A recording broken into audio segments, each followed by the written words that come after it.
से 24 साल पहले जो हमार भाई लोग इशारा कैलना, जो हम अपन परिचय आप लोग के बतैले रहली। कैसे हो?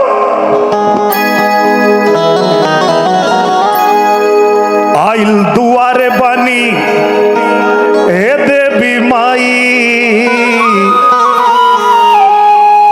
और रउआ से आपन का परिचय बताई। छुए के चाहत खाली पाँव। आप लोग सच में इसके हकदार हैं कि आपका पैर छूना जरूरी है। बागी बलिया की धरती है, सबसे पहले ही आजाद हो गए। वाह, यही से पूरे देश में बलिया के बागी बलिया कहल जाला। तो छुए के चाहत खाली पाँव, निरहुआ नाम।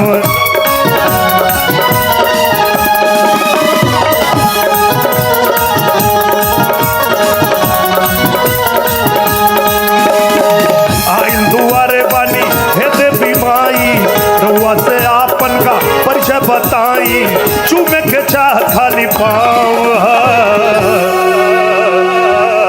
का नाम भैया? निरहुआ, निरहुआ नाम।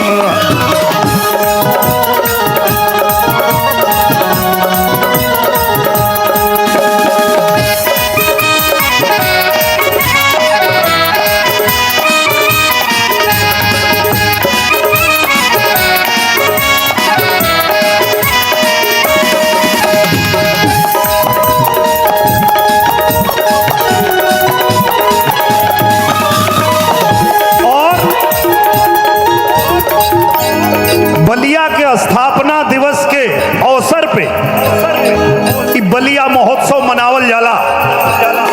तो हम ज्यादा दूर का ना है, जौने जिला से बलिया बनल,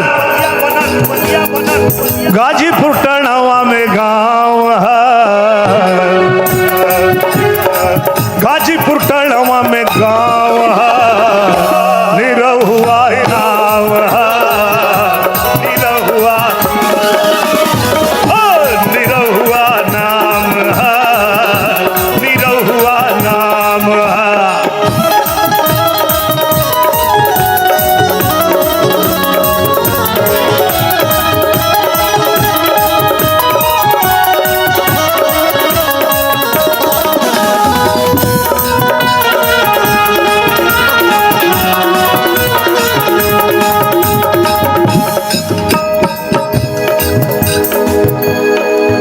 परिचय हो गल, देवी माई के याद कर लेनी जा।